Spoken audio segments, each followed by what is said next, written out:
Hello everyone and welcome to the most requested game, or rather a chess match or a chess boxing match from yesterday's Mogul Chessboxing event that Ludwig organized. It was a spectacular event, so well done, with excellent support for chessboards. It was much better than I thought it could possibly be done, and with support for multiple languages. Just huge congratulations to Ludwig for pulling off such an event. And this is one of the games that you guys requested the most. It is Andrea Botez versus Dina Belenkaya.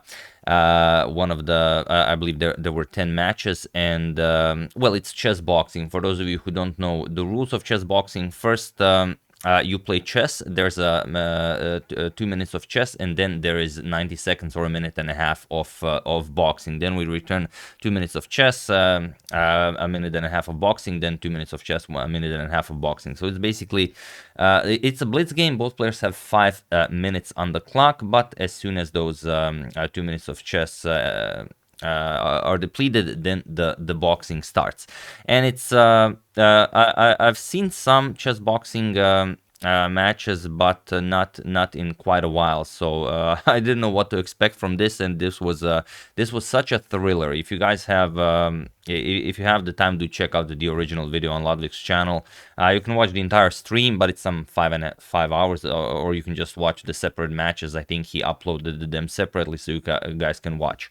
It's really impressive. So this is one of the games I'm going to show you, and here, just before we check out the game, here you have Andrea being brought into the ring by her sister Alexandra. It was a very cheerful. It was sort of, they said it was a very Canadian style. And here we have Dina going into the ring, accompanied by some faceless men. Here it was not as cheerful, but also quite nice. Here you have the stats between them. You can see that they are of the same height. The weight is almost the same. Dina has a bit of a longer reach, although not that important. I don't really follow boxing, so I don't know if 1 inch is all that much of a difference, but it definitely means something. And age, Andrea is 20 and Dina is 28. So that's basically it. And this is this is the setup. Basically, first you have the chess, and then after they finish the chess, they go into the boxing. You can see that they have headphones. I don't know if they are noise-canceling headphones, or maybe I doubt they are receiving any information from their coaches. That would be just weird. So I'm pretty sure they're just noise-canceling headphones. And it's interesting that first move, as you can see, that Andrea played was pawn to d4, and here Dina already paused a little bit, because she knows that, as 2 of them have played before, Dina is a much stronger player. I believe she said that she's some 500 rating points higher rated, but she knew that Andrea was going to go for the London system, which it's hard to exploit with black to just beat her really quickly. But okay, Dina knows that she's a stronger chess player, and she has been training for the boxing event as well. But as she said, she was only invited like less than a month before the actual event, so there wasn't all that much time to prepare, where Andrea has been into fitness her entire life, as she also stated. So it's Dina, of course, will try to finish it off in the chess section, and Andrea will have to hope for a knockout, or maybe just a stoppage of the fight in the boxing section. So let's check it out. It's quite an interesting game. Andrea, with the white pieces, opens with the d4, as you've seen. Knight to f6. We have bishop to f4, going for the London system setup. d6, and now e3. The London system is here, and now there are many moves black can play here, but here we have pawn to h6. It's a move that hasn't been played before, so already as of move 3 we have a completely new game, and it's something that Dina obviously wants to take advantage of. She doesn't want Andrea to have a solid position in chess where she just does nothing and waits to win in boxing. She wants to create madness on the board and checkmate her as soon as possible. So okay, knight to f3, pawn to g5 already, bishop to g3, we have bishop to g7, and now bishop to d3, and knight to h5. Sort of a not the way you would usually play, because it moves the same piece you already played with in the opening, but it creates positions that Andrea probably never had on the board before. Knight b to d2, and now knight to c6. We have pawn to c3. This is again just a normal London system setup. Pawn to e6 and pawn to e4 now. Very nicely played, grabbing the full center. Knight to f4 now. And this knight is now a menace here, threatening to pick up the bishop on d3. And although you don't want to capture this, it's definitely better than leaving the knight on f4. So bishop captures on f4, g captures, and here queen to e2. Nicely developing the queen. Bishop to d7, and here comes pawn to a4. And here there were 6 seconds left in the chess section before they turned to boxing. We have pawn to a5, and now knight to c4. And here queen to e7. And this is the first 13 moves of the chess section, and now they went into 19 minutes of boxing. So as they said, the headphones come off, the gloves come on, and the boxing match started. So if you guys want, I really suggested do watch it on Ludwig's channel, as I don't really watch boxing. I watch some MMA, but I can't really comment on the boxing. But to me, it seemed like Dina was mostly waiting and looking for that opportunity to throw like a big punch, whereas Andrea was just poking around all the time. She was like a stinger, like a bee stinger. She was like just poking her, and then when she got tired of receiving those pokes, then she opened up for a big hit from Andrea. That's how I saw it. And the first win was definitely going to, the first round of boxing definitely went to Andrea. She put in a lot more energy, like she was jumping around all the time. It was obvious that she had a lot more stamina. But okay, then the boxing event, or rather the first round of boxing ended, and then they returned to the chess. And here Andrea's position is objectively better. She could castle here. She could go pawn to e5, but she goes queen to d2. She just puts pressure on this f4 pawn, which isn't all that impressive, as black wants to attack on the king side. It doesn't really makes sense to allow black to open up more paths towards the white king unnecessarily. So here pawn to d5, knight to a3, and now d captures on e4. We have bishop captures on e4, and now pawn to f5, attacking the bishop, bishop to c2, and now just pawn to e5. This is how the pawn is defended, but this is an attacking move. So the pawn can be captured. The white king is still in the center of the board, so you should definitely castle here, and you will be fine. But here we have pawn to d5 by Andrea, and now pawn to e4.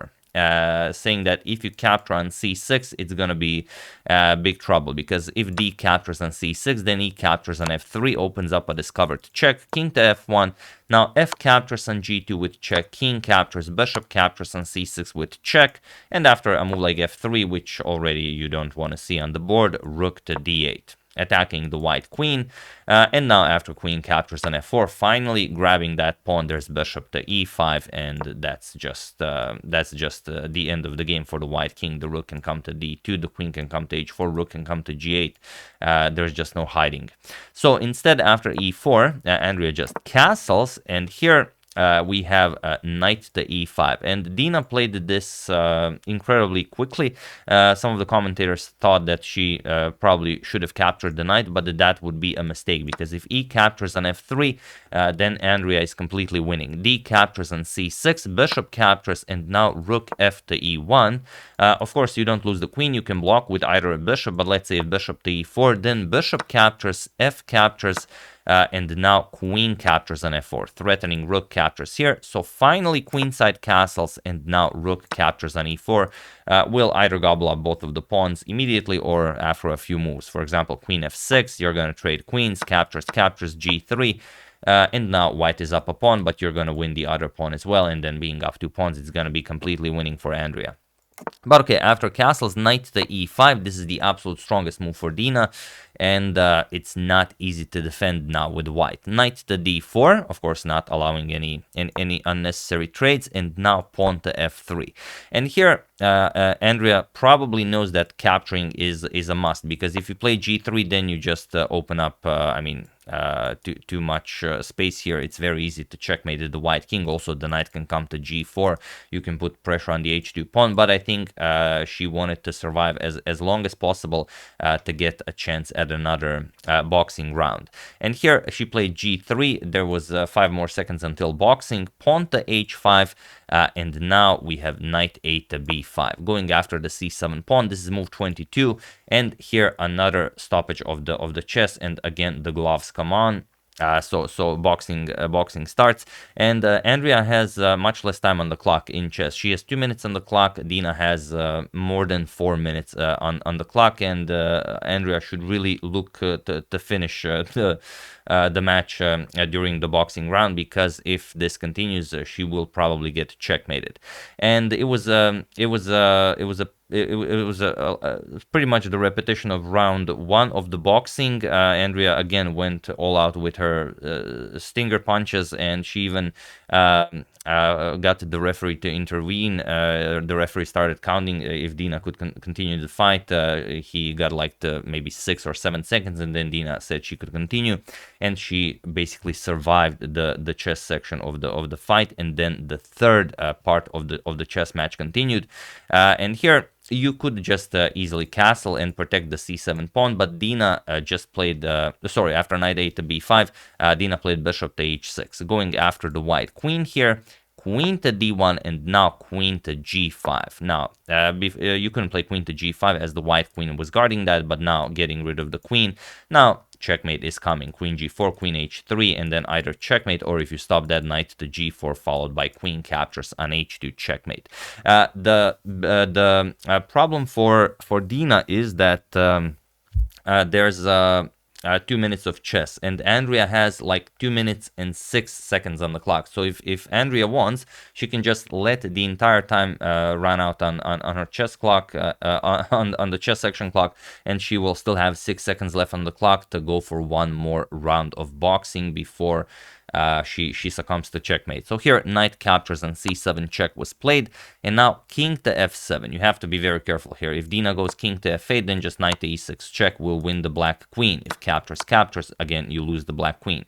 So after knight captures on c7, king to f7 was played, again the strongest move, the only good move for black. And now king to h1. Andrea knows that once the queen comes to h3, you have to put the rook on g1 to stop checkmate, but again the knight is coming to g4, and both checkmates will be available to black. So here queen to g4, and now pawn to d6. And here, okay, white is making some progress, but it's actually a forced checkmate in 8 for Dina, and she goes for queen to h3. We have bishop to b3 with check, king to g6, and now rook to g1, stopping checkmate, knight to g4, and now comes knight e captures on f3, as now trying to give back some pieces. And here you can see just how shook the players were. Dina actually has a mate in 1. Knight captures on f2 is checkmate in 1, but she went for the automatic capture. With knight captures on f3, she played e captures on f3, and now bishop to f7 check. Andrea just playing moves, not allowing herself to get checkmated to survive to one more round of boxing. Here, king to h7 by Dina. Now, whatever Andrea does, it's checkmating too, but this is where the time of the chess ran out, and now again she has 90 seconds, a minute and a half of boxing to knock out Dina in order to win the match. And it was quite brutal. Those 90 seconds were so brutal. Like the first 2 rounds, Andrea went all out with her stinger punches, and now in round 3 she continued with the stinger punches, throwing out so much energy. Dina was just she was basically running around the ring, avoiding those punches, and the referee had to intervene twice.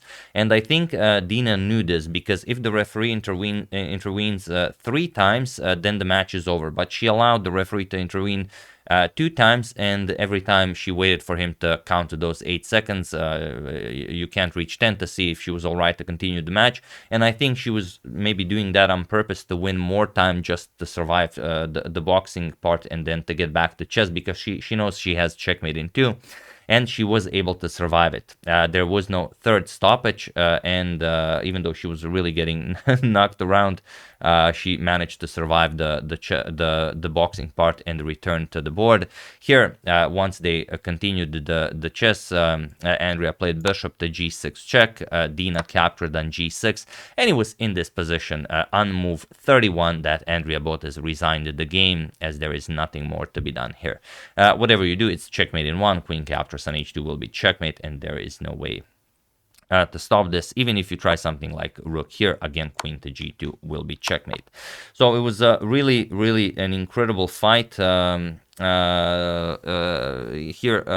I mean, like I said, Dina knew that she was the stronger chess player, being 500 rating points higher rated, but she thought that this was a good opportunity for her to get into the best shape of her life and try to do something in the boxing section, but she was unable to do that. Like if the referee did not stop the fights as much as he did, it would be, I mean, it would be a massacre.